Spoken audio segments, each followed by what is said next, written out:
If you're managing your business by feel, quote unquote, eventually you're going to crash. I promise you, because when everything lives in your head, you're either going to obsess over what doesn't really matter, and there are 100 million things to obsess about. That's why you wake up at 4:30 in the morning, or you can't sleep, or you have bad habits to try to cope with all these things. That's either going to happen, or you're just going to miss what actually does matter. This video shows you how to build simple, powerful KPI dashboards and rhythms, very important, that keep your team aligned and your business on track. I'm Brett from BrettCPayne.com, and I help business owners and CEOs, founders, replace guesswork with clarity. That's what I want for you. So performance becomes very visible and repeatable and scalable. So let's talk about the instruments every business, I don't care what business you have, every business needs to fly with confidence without staring at spreadsheets all day. Let me give you a few instruments that you need. Instrument number one is the weekly flight panel.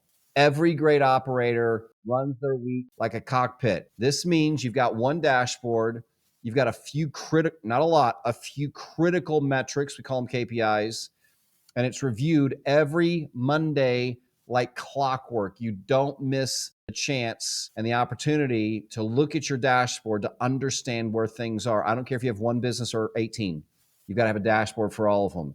It's not about tracking everything. I'm not talking about that. It's about surfacing what really matters the most. In every company, there's different things that matter the most. You've got to decide what those are. You've got to get a system in place so you have a dashboard so you understand the health of your business. This one rhythm alone will cut chaos in half. If you are feeling overwhelmed, you're feeling tension, your shoulders are tight, you're not able to think straight, it's because of the chaos of not knowing what is going on. How do I know this? Because I have lived it, and you probably have lived it too. So what you want to do is not think about everything, just get a couple indicators that you can get on a very simple dashboard. You can have it in Google Sheets. It's not that difficult. Get it there so you can look and know what's going on. Instrument number two, scorecards for every seat. If a role matters, it needs a metric. If sales matter, it needs a metric. If marketing matters, it needs a metric. If design matters, it needs a metric, so forth and so on. Every team member should know what they're responsible for. They should know what number defines success, and they should know where that number lives, and they should report that into your dashboard. This is going to remove the need to micromanage. Nobody wants to do that, okay? And don't do that. That's not good for anybody, include mostly you, because the scoreboard, it's going to speak for itself. You get roles that are inputting the numbers that you decide are important into the dashboard so that you can look at it every Monday. If you're building a business, you don't want to babysit every day, hit the subscribe button. I post weekly on here to help you lead with leverage. That's what I want for you. Instrument number three, one source of truth for the metrics, just one. If your numbers live in 17 different places, let me give you a promise. Nobody is checking them, including you. Pick one home base. Use things like Notion or ClickUp or Google Sheets. It doesn't matter. It doesn't matter what the tool is. Just pick one, and that's where you are going to focus your attention on to find the metrics, and where your staff is going to post their metrics, and they're going to look at their metrics as well. What matters is not the tool. What matters is that it's very easy to access, it's updated constantly, and you are reviewing it as a team. So let me ask you, what's one number you just wish you had on a dashboard right now? Drop it in the comments, and let's start building what actually drives decisions for you. Instrument number four, visibility without noise. Dashboards should not overwhelm. That's why people don't build them, because they don't want to look at all this information. Dashboards should be simple. They should guide, not overwhelm. You use visuals, not just tables. Make it interesting to look at. Look at trends, not just totals. Color-coded signals that make it really obvious. Green is good, yellow needs some love, red is act now. Your job is to see sooner so you don't have to scramble later. I just built a dashboard like this. It was actually a calculator that I built for a marketing company that I have called Unveiled.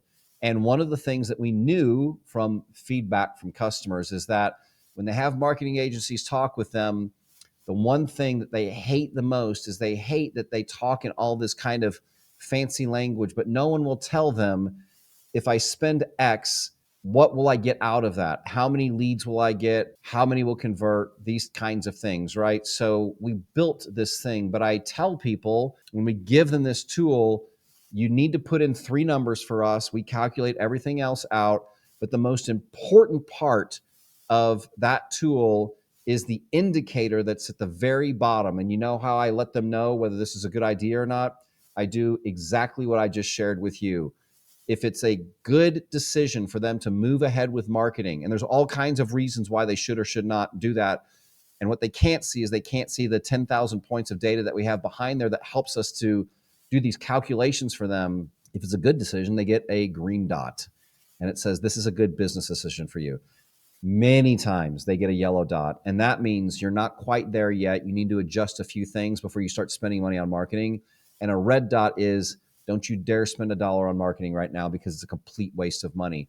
So we do that not only with our team for indicators, but we do that for our customers as well. I want them to have very good visibility. Okay. Instrument number 5, the real-time operations rhythm. The best dashboards, they're not going to be reviewed quarterly. They're rhythm based. So you want to have these kinds of cadences. Like every day, you want to be able to look at project health, right? Weekly, you want to look at how things are performing. The performance sync is what I call it. Monthly, you want to look at trend analysis. Like, are things moving up in marketing and sales and closing and those kinds of things? Or are they moving down? Look at that once a month for sure. Quarterly, you want to look at strategic pivots, things that we've changed in the business. Maybe we changed different products that we offer, services that we offer. Maybe we changed the region where we offer things. Maybe we've completely added new things on or taken something away. Look at that quarterly. This is how you move from reacting to leading. But here's the thing. Dashboards, they're just mirrors. That's all they are. They reflect the truth. They're not going to fix the truth, okay? That's why your next step is watching from data to delegation. It's the video that I made for you where I show you how to actually act on the data so you can automate it and delegate it and step out of every decision. The link is in the description for you. Dashboards are going to tell you what's happening, but if you don't act, nothing ever changes. It's not just to have fancy numbers in front of you. So I encourage you strongly, go watch my video from data to delegation. That is where the real shift is going to happen, when the metrics stop just becoming numbers and they start really becoming your freedom, is what I want for you. The link for that video is in the description, and I will see you there.